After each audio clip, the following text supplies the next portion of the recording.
నేత శ్రీ నరేంద్ర మోదీ గారిని శాలువతో సత్కరించి పుష్పగుచ్ఛాన్ని అందించి చక్కటి జ్ఞాపికను బహకరించబోతూ ఉన్నారు.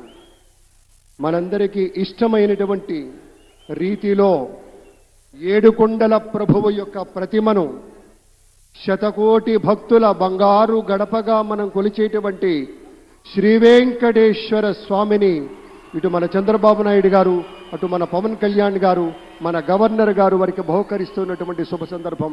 ధన్యవాదాలు పెద్దలారా, కృతజ్ఞతలు మీ అందరికీ. ఆ వెంకటేశ్వరి ఆశీస్సులు మన రాష్ట్ర ప్రభుత్వం మీద, మంత్రివర్గం మీద పుష్కలంగా ఉండాలి అని మనస్ఫూర్తిగా ఈ సందర్భంగా కోరుకుంటున్నాం. విశ్వ ప్రపంచంలో భారతదేశాన్ని, తెలుగు నేలను శిఖరాగ్రాన నిలపడం కోసం సోపాన పంక్తిని పేర్చుతున్నటువంటి కృషివలుల్ని తయారు చేస్తున్నటువంటి శ్రీ నరేంద్ర మోదీ గారు, శ్రీ నారా చంద్రబాబు నాయుడు గారు, శ్రీ పవన్ కళ్యాణ్ గారు, వారి వ్రతం ఒకటే. ధర్మం బిది, వ్రతం బిది, సద్వివేకం బిది, ఆచారం బిది అని చెప్పినట్లుగా ఆదర్శనీయమైనటువంటి పథకామిగా వారు నడుస్తున్నటువంటి శుభవేళ మళ్ళీ మళ్ళీ ఈ రాష్ట్ర ప్రజలు వారికి కృతజ్ఞతలు చెప్తూ ఉంటారు.